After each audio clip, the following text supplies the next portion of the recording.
Cualquiera que esté en el universo de la construcción o reforma de su vivienda habrá tenido que familiarizarse con términos nuevos, pero no solo eso, ya que también se habrá visto en la necesidad de interpretarlos. Así que, ¿sabes qué es y cómo se lleva a cabo el diseño estructural? En este momento te vamos a ayudar con ello. Así que, ponte cómodo y disfruta de nuestra exposición.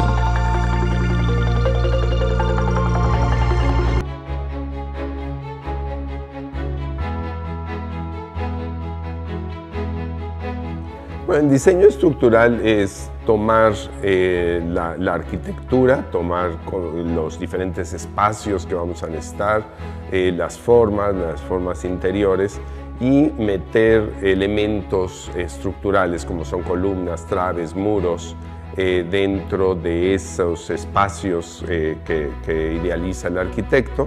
Nosotros lo que hacemos es metemos la parte de la estructura, la parte que va a soportar tanto cargas verticales como cargas laterales, como veíamos de sismo y viento, y entonces lo que hacemos es que redistribuimos las fuerzas que va a haber y los dimensionamos esos elementos, ya sea en sección como en armado o si es en el caso de concreto o si es en el caso de acero, pues los perfiles que necesitaríamos para que soporten esas cargas.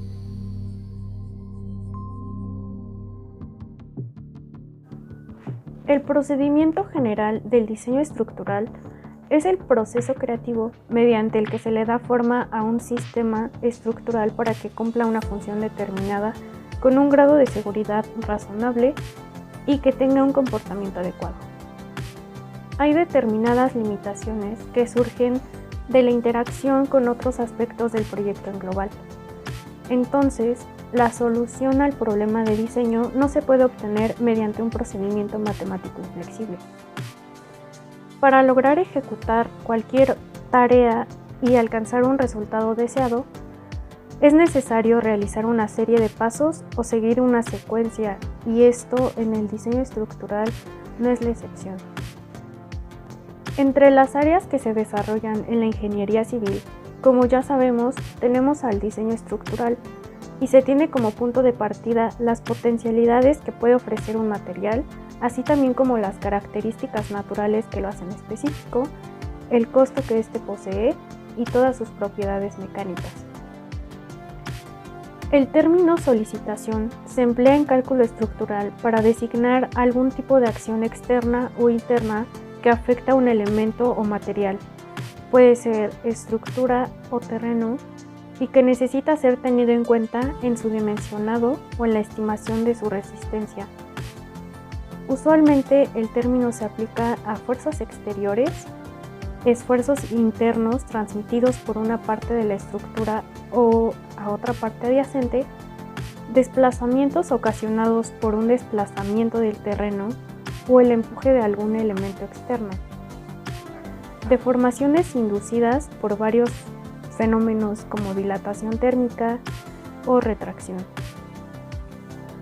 La estructuración preliminar se hará en aquellos casos donde se requiera proponer una cierta ubicación y las dimensiones de los elementos estructurales, para que así se pueda afinar un determinado proyecto arquitectónico. Como elementos que componen el diseño estructural tenemos estructuración, análisis, diseño, dibujo y memoria de cálculo. Selección de elementos. El éxito de un análisis estructural depende en gran medida de qué tan acertados los elementos seleccionados y el modelo representan a la estructura real. Los objetivos del análisis determinan la selección de elementos y el alcance del modelado. Elementos truss. Solo tensión y solo compresión. Estos elementos se utilizan generalmente para modelar elementos que ejercen fuerzas axiales únicamente como elementos truss, cables y elementos diagonales, así como para modelar superficies de contacto. Por ejemplo, los elementos truss que resisten fuerzas axiales y tensión y compresión se pueden utilizar para modelar armaduras o cercas. Elementos beam. Este elemento se utiliza normalmente para modelar miembros estructurales prismáticos y no prismáticos, que son relativamente largos en comparación con las dimensiones de la sección. Elementos placa. Este elemento se puede utilizar para modelar estructuras en las que se permite que se produzcan deformaciones por flexión, tanto en el plano como fuera del plano, como recipientes a presión, muros de contención, tableros y puentes. Elementos de esfuerzos planos. Este elemento se puede utilizar para modelar estructuras de membrana que están sujetas a las fuerzas de tensión o compresión, únicamente en la dirección del plano. Por el contrario, los elementos triangulares producen malos resultados en los esfuerzos. Elementos de deformación plana. Este elemento se puede utilizar para modelar una estructura larga que tenga una sección transversal uniforme en toda la longitud, como presas y túneles. Elementos asimétricos. Este elemento se puede utilizar para modelar una estructura con simetría de eje relativa a la geometría, propiedades del material y condiciones de carga como tubería, recipientes, tanques y contenedores. Análisis. El análisis estructural es particularmente importante para que los ingenieros estructurales se aseguren de comprender completamente las rutas de carga y los impactos que las cargas tienen en su diseño de ingeniería. El análisis estructural se puede realizar durante el diseño, pruebas o postconstrucción y generalmente representan los materiales utilizados, geometría de la estructura y cargas aplicadas. Análisis de elementos finitos. Es un método numérico complejo que se utiliza para resolver problemas complicados que contienen una cantidad de entradas variables, como condiciones de contorno, cargas aplicadas y tipos de soporte. Es mucho más complicado, sin embargo, métodos precisos para ejecutar el análisis estructural en comparación con los cálculos manuales. Al decir esto, la FEA es un método de análisis estructural extremadamente poderoso y preciso, y es la columna vertebral de la mayoría del software de análisis estructural. Software de análisis estructural. Existe una gran cantidad de software de análisis estructural que puede realizar los cálculos más precisos de FEA sin la dificultad de tener que configurar manualmente el proceso completo. Evaluación. Una evaluación confiable de la condición estructural se basa en gran medida en observaciones rigurosas y en la recopilación de datos precisos que puedan describir adecuadamente la condición existente de la estructura. La investigación. Al hacerlo, los ingenieros buscan signos de defectos y averías en los elementos estructurales en el primer paso. Integridad estructural y defectos. Es importante obtener información sobre posibles problemas en los componentes estructurales. Inspección y monitoreo de corrosión como END. El mapeo del potencial de corrosión de medida celda es un método rápido y no destructivo para evaluar la probabilidad de corrosión en estructuras de hormigón. La prueba también se puede utilizar para verificar la calidad de una estructura de hormigón armada y reparada. La medición de la tasa de corrosión agregará una nueva información a la ecuación, igual que la resistividad eléctrica como la superficie de otra prueba más importante para brindar un poco más de información. Métodos instructivos. Es necesario tomar muestras de núcleos o cortar barras de acero de estructuras de hormigón para evaluar ciertas propiedades mecánicas de los materiales. Emisión de planos y especificaciones. ¿En qué consiste un plano estructural? Estamos ante uno de los planos de mayor importancia, dado que en él se representa el esqueleto de la casa. Para su correcta estimación, se debe tener en cuenta detalles relacionados con el peso propio de la casa, el tipo de terreno en que se levantará o la respuesta sísmica de la construcción. Detalles de encuentro entre vigas y pilares. Pilares, ubicación, distancia entre ellos, longitud de soplaje, arranque de pilares, detalles de los estribos, detalles estructurales. De esta manera, el plano estructural se convierte en uno más de los planos que se deben realizar para la construcción de cualquier inmueble. ¿Cómo se interpretan?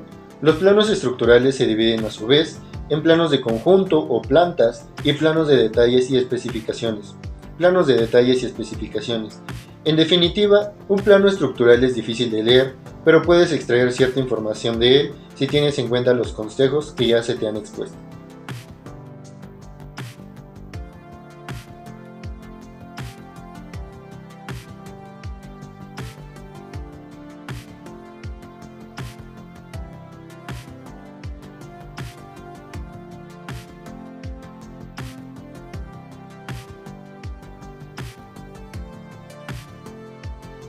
Clasificación de cargas. Cargas muertas.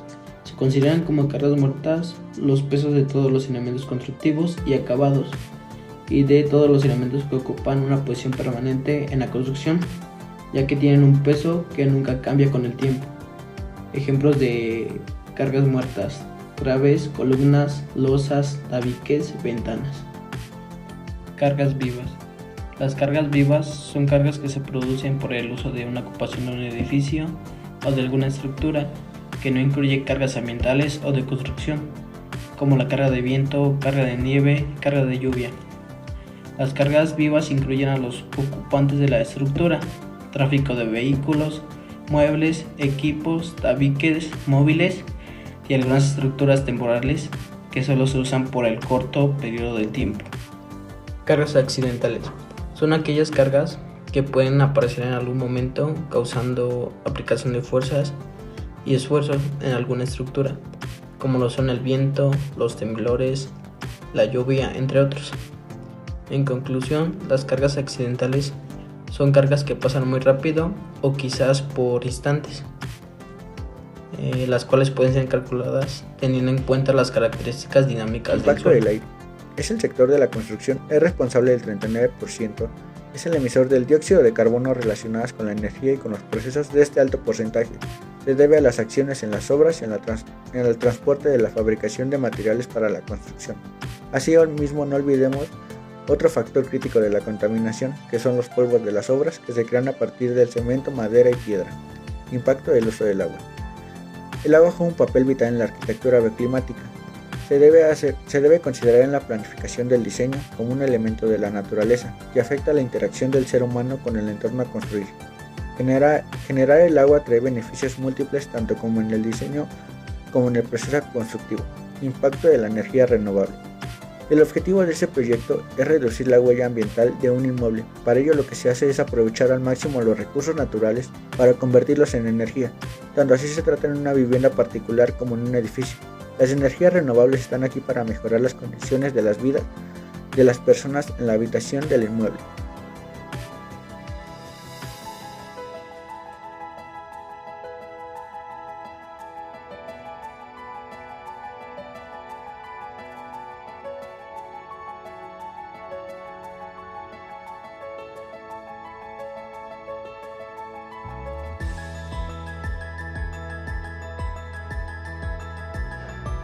Continuando con el tema de impacto en las edificaciones, impacto de suelos. La huella medioambiental que deja la construcción, el consumo de energía, materiales, modificación del medio y hasta la alteración visual es muy elevada. Por otro lado, el incremento de población en el mundo ha aumentado la necesidad de construir y esto a su vez genera mayores impactos en nuestro planeta. Los residuos que se generan en una construcción pueden ser sólidos o líquidos, asociados a actividades como el desmonte, la limpieza de excavaciones y las demoliciones. Esto genera excesiva pérdida de recursos, degradación de la calidad de los paisajes y la alteración de drenajes naturales, además de elevar los costos finales de la construcción al necesitar más mano de obra y transporte. La incorporación de sistemas de construcción industrializados genera un menor impacto y supone un mayor rendimiento en el ciclo de vida de los materiales. El empleo de sistemas en seco permite minimizar el tiempo de ejecución, las pérdidas de materiales en obra y por lo tanto disminuir la producción de residuos y contaminantes durante el proceso de construcción. El impacto en los materiales de construcción.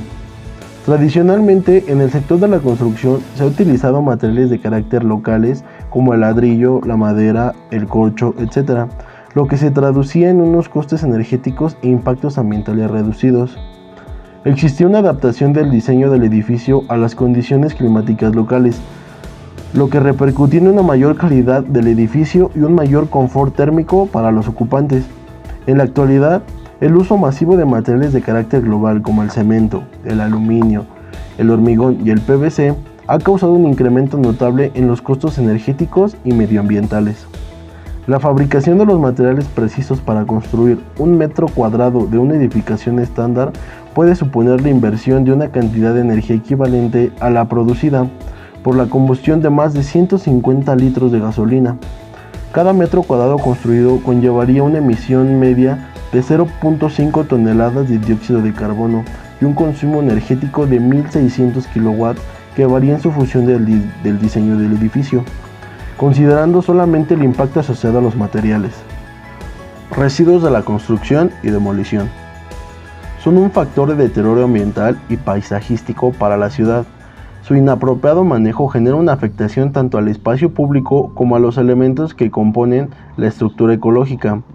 El inadecuado manejo de RCD genera pérdida de los ecosistemas estratégicos, contaminación de los recursos naturales como el aire, el agua y el suelo, además de causar riesgos para la salud de la población debido a los aportes de lixiviados para presencia de materia orgánica. Asimismo, la mezcla de materiales peligrosos con RCD, la afectación a fuentes hídricas, degradando significativamente la calidad de este recurso, y la generación de materia particulado en la atmósfera. De acuerdo con estimaciones de la norma ambiental, en la capital mexicana se generan diariamente 7,000 toneladas de residuos de construcción y demolición. Pese a esa cantidad, la Ciudad de México únicamente cuenta con 2 sitios oficialmente apropiados para la disposición final y transferencia de estos residuos. Concretos Reciclados es uno de los 2 lugares para este fin. Se encuentra en la delegación de Ixtapalapa, en una planta privada de reciclado en donde se procesan apenas el 3% de estos residuos generados en la urbe, aunque la planta tiene capacidad de operación de 2,000 toneladas por día, es decir, cerca del 30% solo maneja concretos para producir agregados como grava y arena.